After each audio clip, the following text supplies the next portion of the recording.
Humbug Witch by Lorna Balian.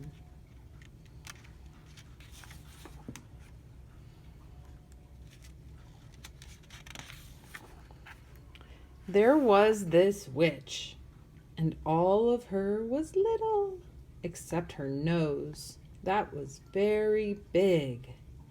She had 2 crooked teeth and long, stringy red hair.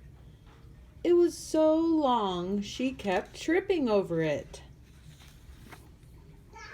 She wore a slightly squashed, tall, black pointed hat like witches always wear, orange gloves, a hand-knit black wool shawl, an old plaid apron, red and white striped stockings, and funny-looking black shoes with gold buckles on them. She had a good sturdy broom and a black cat named Fred. You can see for yourself. She was a truly frightening-looking, horrible, witchy witch. But when she tried to do things, they never worked the way they were supposed to for witches. Like when she wanted to laugh wickedly and scare everyone, it never sounded cackle, cackle, cackle, hee.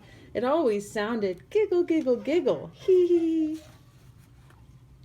Or like when she wanted to go to Portugal or Chicago or to the next door neighbors, she would climb on her good sturdy broom and say all sorts of magic words and wait a few minutes and nothing would happen. Then she would jiggle her good sturdy broom and say more magic words real loud and wait a long time. And still nothing would happen. Nothing at all. The broom would not move an inch. When she wanted to turn Fred into an alligator or a hippopotamus or a candy bar, she would get down on her hands and knees and look Fred square in the eye and say all kinds of magic words and wait, but Fred just stayed a cat. When she wanted to cook up a batch of magic potion, she would dump all the very best ingredients in her very best kettle.